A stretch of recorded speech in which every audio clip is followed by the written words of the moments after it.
ये जो coaching industry है, फिर चाहे वो यूपीएससी की कोचिंग हो, नीट की हो, जेई की हो, वहाँ पर बहुत कुछ है जो सही हो रहा है और बहुत कुछ है जो गलत भी हो रहा है। सही के बारे में हमें बात करने की ज़रूरत नहीं है, वो कोचिंग वाले खुद ही बढ़ा चढ़ा करके बात करते हैं। आजकल मूवीज़ बन रही हैं, वेब सीरीज़ बन रही हैं और ध्यान से देखोगे तो ये जो वेब सीरीज़ हैं, ये स्पॉन्सर्ड होती हैं किसी ना किसी कोचिंग अकेडमी से। सिर्फ एक सिचुएशन की एक साइड को आपको दिखाया जा रहा है, बाकी सारी साइड्स को छुपा दिया जा रहा है। तो क्या हो अगर आज के सेशन में उस साइड के बारे में बात करें जिसके बारे में रेयरली कहीं पर बात होती है लेकिन होनी चाहिए।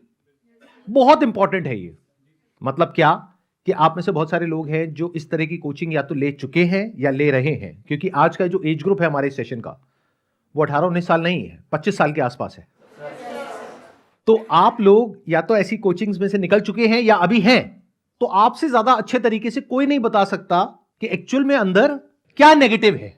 पॉजिटिव तो वो चीख चीख करके बता रहे हैं अलग अलग तरीकों से, बट नेगेटिव भी तो सामने आना चाहिए ना। वो कैसे आएगा जब तक आप लोग नहीं बताओगे जो कि अंदर बैठ करके वो सब देख रहे हो। तो यही आज के सेशन का ऑब्जेक्टिव है कि लाखों करोड़ों बच्चे जो अलग अलग तरह की कोचिंग लेने वाले हैं उनके सामने एक ऐसा सच आए जो किसी कोचिंग वाले ने स्पॉन्सर ना किया हो और जो बायस ना हो, बिल्कुल अनबायस्ड हो, यानी रियलिटी पे बेस्ड हो। मेरे हाथ में एक नोटिफिकेशन है गवर्नमेंट का। यह है सेंट्रल कंज्यूमर प्रोटेक्शन अथॉरिटी यानी कि सीसीपीए की तरफ से एक नोटिफिकेशन आया था जहां पर उन्होंने 20 नोटिस इश्यू करे थे आईएएस कोचिंग इंस्टीट्यूट्स को फॉर मिसलीडिंग एडवर्टीजमेंट्स। इसके बारे में कितनों को पता है? बहुत कम लोगों को। तो सोचो आप लोग जिनकी एज है 25 साल के आसपास, आपको ही नहीं पता, तो वो बच्चे जिनकी एज है 16, 17 साल, 18 साल, उन्हें क्या पता होगा? तो उन तक ये इंफॉर्मेशन पहुंचनी चाहिए या नहीं पहुंचनी चाहिए? अगर गवर्नमेंट कोई एक्शन ले रही है इन कोचिंग इंस्टीट्यूट्स के अगेंस्ट तो वो उन्हें पता होना चाहिए। यही आज के हमारे सेशन का मोटिव है। अब ये मिसलीडिंग एडवर्टीजमेंट्स क्या होते हैं? है आप में से कोई जो इसके बारे में बताना चाहेगा? अच्छा, जो आप में से थोड़ा डर रहे होंगे ना इस बारे में बात करने से, तो प्लीज वो मत बोलिएगा क्योंकि कैमरास लगे हुए हैं, तो सोच समझ करके बोलिएगा। सर उसमें मैंने अभी जो एक्सपीरियंस किया है, पहली बात तो जो एक टॉपर होता है, जो मिसलीडिंग एडवर्टीजमेंट है, वो कैसा होता है एक ही टॉपर 10 इंस्टीट्यूशन प्रमोट करते हैं कि हमारे यहाँ से पढ़े लिए। ये पॉसिबल कैसे है? पॉसिबल ऐसे सर, गिव एंड टेक है ये एवरीथिंग। अगर आपके लिए, जैसे अब हम यहाँ पे आए तो हम प्रॉफिट के लिए आए, हमें कुछ तो मिल रहा है। बेशक हम फ्री ऑफ कॉस्ट यहाँ पे शॉर्ट लिस्टेड हुए कि चलो आओ संदीप महेश्वरी सर के सेशन लो, लेकिन हम कुछ तो लेके जाएंगे यहाँ से।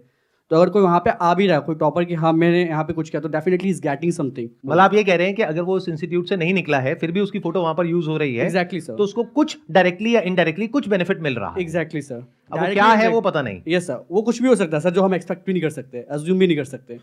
तैयारी के दौरान जो भी बच्चे कहीं भी जा कर के टेस्ट लगाते हैं, मॉक पेपर्स लगाते हैं, तो अगर जा कर के वो बस मॉक्स पेपर के लिए ही अगर रजिस्टर करते हैं तो वो इंस्टीट्यूट वाले भी ये डाल देते हैं कि उन्होंने हमारे यहाँ से ही कोचिंग लिया है। तो आपका ये कहना है कि ये जो बच्चे जिनको ये दिखा रहे हैं कि इन्होंने हमारे यहाँ से करके टॉप किया है, उन बच्चों ने एक्चुअल में हो सकता है वहां से सिर्फ एक फ्री मॉक टेस्ट लिया है। Yes sir, yes sir. तो मतलब ये हुआ कि अगर आप कह रहे हो, अगर यूपीएससी की बात करी जाए कि लाखों बच्चों ने अप्लाई किया, उसमें से 3000 ने मेंस क्लियर किया, उनको बोल दिया कि आप हमारे यहां से फ्री मॉक टेस्ट ले सकते हैं। उसके बेस पर एडवर्टाइजिंग में इस तरीके से उसको पोर्ट्रे किया जा रहा है जैसे कि उसने पैसे दे करके वहां से 1 साल की या 2 साल की कोचिंग ली है, जबकि रियलिटी क्या है कि उसने वहां से कोचिंग नहीं ली है। ये बिल्कुल ऐसा हो गया कि मैं जाऊं और जा करके टॉप जो बॉलीवुड के सेलिब्रिटीज हैं उनके साथ में फोटो खिंचा लूं और फोटो खिंचा करके बोलूं अरे ये तो मेरे यहां से निकला है, ये भी मेरे यहां से निकला है, ये भी मेरे यहां से, ये तेरे को निकलना है, 50,000 रुपए दे दे, अगला तू ही है। सर इसमें मुझे एक चीज़ और लगती है, जैसे कि क्योंकि जो बच्चे होते हैं जो चूज़ करते हैं उनके पास दिमाग इतना होता नहीं है। 16-17 ईयर्स, मतलब मैं जो बता रही हूँ एज, मैंने भी कोटा नीट के लिए प्रिपरेशन करी थी, तो उस टाइम यही हुआ था कि देख के ना दीदी भैया को देख के कि नीट अच्छा होता है, डॉक्टर बन जाएंगे, और बस ये होता है कि नीट कर लिया या फिर जेई निकाल लिया तो पूरा लाइफ सेटल है। बट असली में ऐसा नहीं होता है। उसका जो पाथ है ना वो बहुत डिफिकल्ट है। तुम मतलब कि 5 ईयर MBBS करो, उसके बाद PG निकालो, वो भी 1-2 साल में नहीं निकलती है क्योंकि अगेन कॉम्पिटिटिव एग्जाम। इससे तुम कुछ और भी कर सकते हो। तो ये मतलब मुझे लगता है कि नीट और जो बड़े बड़े UPSC है या फिर जो सब भी है, वो बच्चों को ऐसा लगता है कि यही ड्रीम है, मतलब ये ड्रीम है, मतलब कि पता नहीं क्या हो जाएगा, जैसे तुम पता नहीं क्या बन जाओगे, ऐसा जो कि नहीं है ऐसा, मतलब तुम एक नॉर्मल दूसरी जगह 3 साल काम सीख के भी कर सकते हो। मान लेते हैं आपने नीट क्लियर कर लिया, नहीं करा मैंने। नहीं मान लेते हैं आपने नहीं किया बट बहुतों ने कर लिया, हाँ। उसके बाद में एमबीबीएस की जो फीस होती है कॉलेज की वो कितनी होती है? गवर्नमेंट की तो बहुत लो होती है, लाइक 50,000, या फिर बहुत एम्स में जाओगे तो कुछ भी नहीं होती है। बट वहां पर होने की पॉसिबिलिटी बहुत कम बहुत होती है क्योंकि कम है। सीट्स कम होती है। तो मान लो आप प्राइवेट कॉलेज में गए तो वहां पे कितनी फीस होती है? 1 करोड़ 70 लाख से तो कम है ही नहीं कहीं पर भी, मतलब इंडिया टोटल में। खर्चा इंडिया वहां में। पे रहना हाँ। खाना पीना प्लस कॉलेज की फीस तो 1 वो CR 1 प्लस। करोड़ के आसपास आ जाता है हाँ। खर्चा। हाँ और ये करने के बाद में अगर आप आगे पीजी ना करो, हाँ। कोई स्पेशलाइजेशन ना करो, सिर्फ यही करो तो कितनी सैलरी मिलती है? 45,000 depend on state to state. वहां से निकलने के बाद में जो एवरेज सैलरी आपको मिलती है that is around 50,000 rupees per month. Yes sir. तो अगर ये 1 करोड़ रुपए आपके पिताजी के पास में या माताजी के पास में नहीं है और आपने लोन ले लिया है तो इस लोन के ऊपर जो इंटरेस्ट लगेगा वो लगेगा 9%, यानी साल का 9 लाख रुपए आपको देना है इंटरेस्ट। और आपकी कमाई है साल की 6 लाख रुपए, जिसमें से कुछ खर्चे भी होंगे।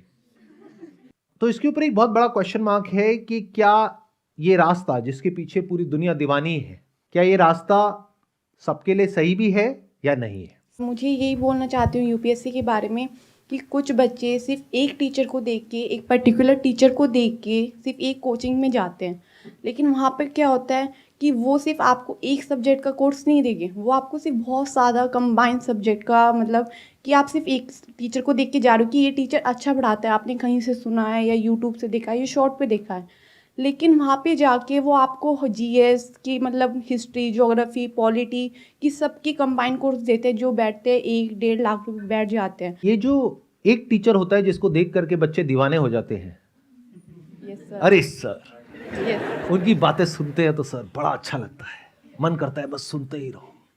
तो ये जो दीवानगी होती है एक टीचर के लिए, उनके इंस्टीट्यूट को आप ज्वाइन कर भी लेते हो, करने के बाद पता लगता है कि वहाँ पे तो हजारों बच्चे हैं आपके जैसे, और वो जिनको देख के आपने ज्वाइन किया है उनके पास तो टाइम ही नहीं है आपके लिए। Yes sir. ऐसा होता है नहीं होता है?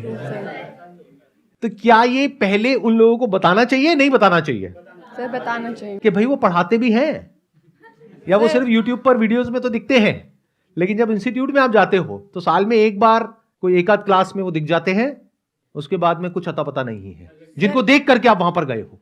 और एक मेन रीज़न और है जो आपने बोला था कि जो टॉपर्स ऐड क्यों होते हैं, क्यों, और मतलब कोचिंग इंस्टीट्यूट में सबके नाम क्यों आते हैं, मतलब मोस्टली इंस्टीट्यूट ये करते हैं, ये ऑफ़र करते हैं अपनी स्कीम्स के साथ कि अगर किसी बच्चे का प्रीलिम्स क्लियर हो गया या मेंस में उसके कुछ भी क्लियर हो गया, उसके हाई रैंक्स आ रहे हैं, मार्क्स आ रहे हैं किसी भी कोचिंग में, तो वहाँ पे टेस्ट फ्री कर दे, या वो स्पेशल क्लासेस जो उस बच्चे को देते हैं या टीचर्स या फिर लाइब्रेरी देते हैं। Yes sir, not only library, food, even Accommodation। Yes sir, वो रहने का मैं ठीक कह रहा हूँ, अकोमोडेशन भी दे देते हैं। यस सर, वो देते हैं। अगर प्रीलिम्स क्लियर है, जैसे इस बार जिन बच्चों का प्रीलिम्स क्लियर हुआ है उनको मेंस की answer writing free, even mains अगर जिनका क्लियर हुआ है इंटरव्यू और खाने तक का फ्री है। जब तक आपको एक interview- मजेदार बात बताऊं, यस सर। ये मेरी यूपीएससी कोचिंग रियलिटी वाली वीडियो अपलोड हुई थी ना, यस सर। तो वहां पे आप नीचे कमेंट्स जा करके देखो, बहुत बच्चों ने वहां पर, क्योंकि वो ब्रेन वॉश हो चुके हैं पूरी तरीके से, यस सर।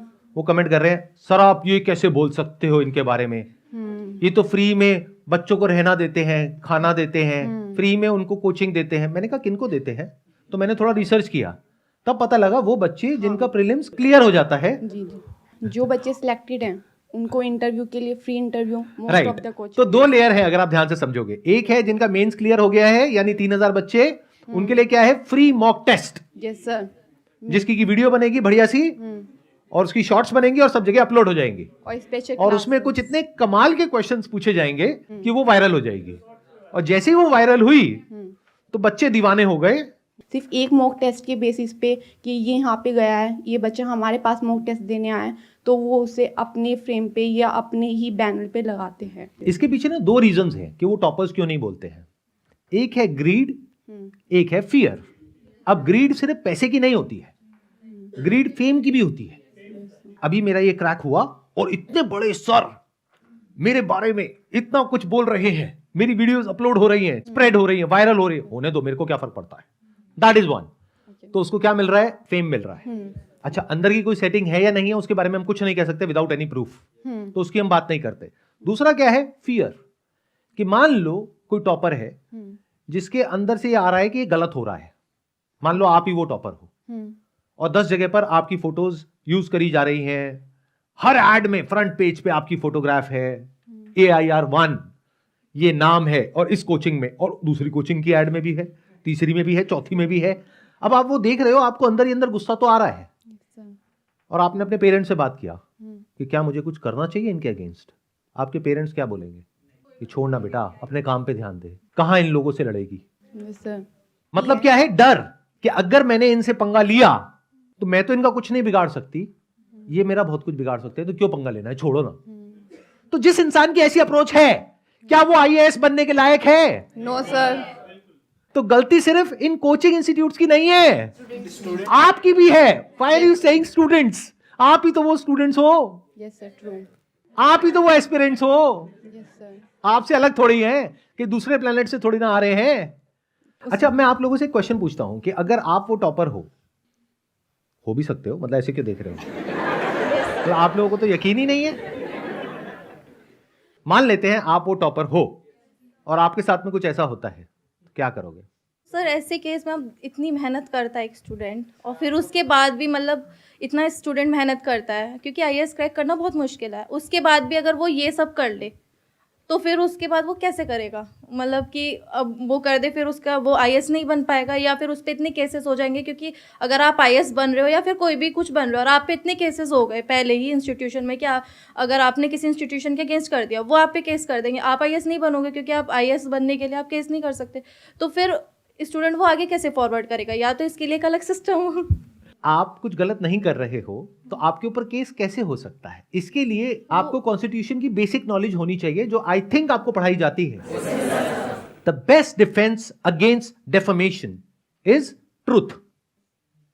अगर आप उतना ही बोल रहे हो जितना कि सच है, फॉर एग्जाम्पल आप इंटरव्यू में ये बोल रहे हो कि मैंने इनके यहां पर फ्री मॉक टेस्ट दिया था, लेकिन मैंने वहां पर पैसे दे करके कोई कोचिंग नहीं ली थी, फिर भी वो मेरा नाम यूज कर रहे हैं और वहां पर ये नहीं लिख रहे हैं कि मैंने उनके यहां से सिर्फ फ्री मॉक टेस्ट लिया है। अगर आप इतना करते हो तो किसी की हिम्मत नहीं है कि आपके अगेंस्ट कोई भी एक्शन ले ले। जो एक्चुअल में सच है उतना ही बोल रहे हो, किसी को डिफेम नहीं कर रहे हो, बस अपना स्टैंड क्लियर कर रहे हो, तो उसमें कोई दिक्कत नहीं है।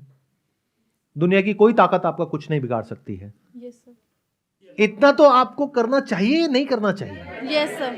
क्योंकि अगर आप ये नहीं करते तो आपकी वजह से, उनको तो छोड़ ही दो जिनकी रग रग में लालच दौड़ रहा है, क्योंकि ये कोई छोटा गेम नहीं है। आज की डेट में जो कोचिंग इंडस्ट्री है उसका साइज है इंडिया में 58,000 करोड़, 58,000 करोड़, और अगले कुछ साल के अंदर अंदर ये हो जाएगा 1 लाख करोड़। तो जहां पर लाखों करोड़ रुपए इन्वॉल्व होते हैं वहां पर सब तरह के काम होते हैं, तो इसकी रिस्पॉन्सिबिलिटी है आप लोगों के ऊपर। अगर आपका सिलेक्शन हो जाता है तो आप ये इंश्योर कर सकते हो कि बाकियों का मैंने ठेका नहीं लिया कि वो क्या करते हैं क्या नहीं करते, मैं कुछ भी गलत नहीं करूंगा या नहीं करूंगी। इतनी ईमानदारी आपके अंदर होनी चाहिए। अगर इतनी भी नहीं है, you don't deserve to be there. Sir I don't know that if it is a scam, but I really want to ask you कि आपको क्या लगता है उसमें ओपिनियन में, बिकॉज मैं JEE मेंस की क्लासेस मैंने अटेंड करी थी मैंने बैक इन 2018 और 19। जब मैं सर वहाँ पे गया तो मैं 4 दिन के बाद मैंने दिमाग से उतार लिया, मैंने कहा भाई मुझे नहीं करनी ये चीज़। बट जब हम सर रिफंड के लिए आस्क करने के लिए जाते हैं ना, तो ये लोग कोचिंग होती है उसकी अमाउंट को सेपरेट कर देते हैं, और जो मर्चेंडाइज है ना उसको ये लोग सेपरेट कर देते हैं। सो फॉर एन एग्जाम्पल कुछ चीज़ें होती हैं जो रिलेटेबल भी नहीं है, आपको ये लोग छाता दे देंगे, आपको ये लोग बैग दे देंगे। अच्छा, उसके भी पैसे होते हैं, वो फ्री नहीं होता सर। सब छाते पे उनकी ब्रांडिंग है, तो कायदे से फ्री होना चाहिए। कायदे से सर फ्री, इनको पैसे देने चाहिए हमको, because we are promoting their business. Right, क्योंकि आप एक ऑटो रिक्शा की तरह हो जिसके पीछे इनका लोगो लगा हुआ है, आप टी शर्ट पहन करके घूम रहे हो और पीछे कुछ लिखा हुआ है और आप बड़े खुश हो रहे हो। उसमें सिर्फ उनका लोगो होता है, ये भी लिखा होता है बुरी नजर वाले तेरा मुंह काला है। सर ऐसा नहीं होता।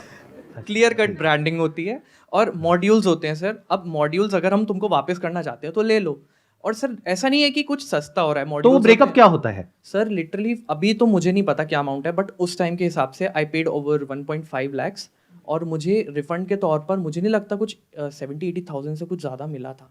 तो मतलब 80,000 रुपए का छाता, सर छाता, बैग और भी सर डायरीज होती हैं, डायरीज? पेन होता है और मॉड्यूल्स होते हैं, टेस्ट मॉड्यूल्स। वो क्या है, प्रिंट आउट ही तो है। प्रिंट आउट से सर, एग्जैक्टली। तो प्रिंट आउट लगा लो 100-200 रुपए का, छाता लगा लो 100-200 रुपए का, सर, सब मिला करके जो कॉस्ट आई वो आई 2,000 सर वो रुपए। कॉमिक बुक टाइप की रद्दी होती है ना, हाँ, वैसी हाँ। क्वालिटी की। और मैं कोई ऐसे इंस्टीट्यूट की भी नहीं, मैं नाम नहीं लूंगा, बट ये बहुत नामी इंस्टीट्यूट की तरफ से मैं निकला था बाहर। जब आप पैसे वापस मांगने गए कि 1.5 लाख रुपए में से 70,000 रुपए 80,000 रुपए इन्होंने छाते का, डायरी का और बैग का काट लिया है, जिसकी कॉस्ट एक्चुअल में 1,000 रुपए भी नहीं है। बिल्कुल बिल्कुल सर, तो ये स्कैम है।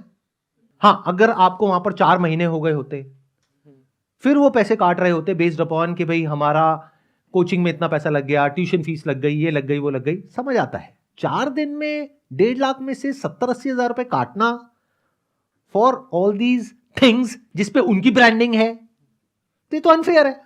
मेरा ये कहना है कि जैसे एमपी से या कोई भी स्टेट से आता है लड़का कोचिंग के लिए, तो उसमें ट्रैप वहीं से बन जाता है, फिक्स हो जाता है कि मुझे इस कोचिंग में जाना है तो जाना है। और आज का सोशल मीडिया का युग है, तो इस युग में वो पहले ही से ट्रैप बना हुआ है। आते हैं भीड़ की तरह, 500-800 बच्चे हर बैच में लगातार बढ़ रहे हैं और बैच एड ऑन होता रहता है। जैसे शुरू में आज के टाइम यदि कोई भी बैच शुरू हो रहा है तो उसको एक सेपरेट स्थिति में रहेगा, उसके बाद फिर ये बैच दूसरा बैच मर्ज करके इकट्ठा कर दिया जाएगा। चलो इसको ऐसे देखते हैं कि अगर मैं उनकी जगह होऊंगा तो मैं क्या करूंगा। मेरी अपनी एक यूपीएससी कोचिंग की एकेडमी है जहां पर हजारों बच्चे पढ़ते हैं, तो मेरे हिसाब से क्या सही है, क्या गलत है, क्या होना चाहिए, क्या नहीं होना चाहिए। सबसे पहले तो मेरे अपने माइंड में मुझे खुद को ये क्लियर करना है कि मेरी ये जो पैसे की भूख है वो कब मिटेगी। 100 करोड़, 200 करोड़, 500 करोड़, मतलब कुछ तो होना चाहिए ना माइंड में, क्योंकि अगर वो है ही नहीं तो होगा क्या कि आज अगर उनके पास में 200 करोड़ रुपए हैं तो उनका दिमाग कहां चल रहा होगा कि अब इस 200 करोड़ को 1000 करोड़ कैसे बनाए। अब उनको ये नहीं समझ आ रहा कि ये जो 1000 करोड़ बनेगा ये आएगा 2-2 लाख रुपए करके लाखों बच्चों से, जिन बच्चों के पास में और उनके पेरेंट्स के पास में 2 लाख के अलावा और कुछ है ही नहीं, या हो सकता है वो पैसा भी वो लोन पे उठा करके उनको दे रहे हैं। और ये आदमी ऑलरेडी 200 करोड़ लेकर के बैठा है, यानी कि इसकी आने वाली 200 जनरेशंस बैठे बैठे खा सकती हैं, फिर भी ये पैसे के पीछे पागल हुआ पड़ा है। अब ये मैं किस बेस पे बोल रहा हूं, ये मैं सिर्फ बोल नहीं रहा हूं, मैं ऐसे जी रहा हूं। आज से 12 साल पहले मैंने अपने आप से ये क्वेश्चंस पूछे थे कि कितना पैसा बहुत है, तो मेरे अंदर से आया कि जितना है उतना बहुत है, क्योंकि एक कहावत है, पूत कपूत तो क्यों धन संचय, पूत सपूत तो क्यों धन संचय। मतलब कि अगर आपके बच्चे लायक हैं तो क्यों पैसा इकट्ठा कर रहे हो, किसके लिए कर रहे हो, और अगर आपके बच्चे नालायक हैं तो किसके लिए पैसा इकट्ठा कर रहे हो। तो इस वजह से मैं खुद को रोक पाया। नहीं तो ये जो लालच है ना, जब हमारे ऊपर हावी होता है तो इंसान से ऐसे ऐसे काम करवाता है जो उसको खुद भी नहीं पता होते हैं। और ये जो इंसान होते हैं ना ऐसे, ये भेष बदल के आते हैं। मेरी इस बात को ध्यान से सुनना, ध्यान से समझना, ये भेष बदल के आते हैं। ये अपने आप को ऐसा दिखाते हैं कि इनसे अच्छा इंसान दुनिया में कोई और है ही नहीं। अंदर से इन्हें कोई फर्क नहीं पड़ता कि आप यहां पे जो ज्वाइन कर रहे हो अपनी मां के गहने बेच करके आ रहे हो, या अपने बाप का खेत बेच करके आ रहे हो, या लोन लेकर के आ रहे हो, कहीं से भी आ रहे हो, कैसे भी आ रहे हो, इन्हें कोई फर्क नहीं पड़ता है। इनके लिए आप सिर्फ एक नंबर हो, 200 करोड़ से 1000 करोड़ पे पहुंचने के लिए एक जरिया हो।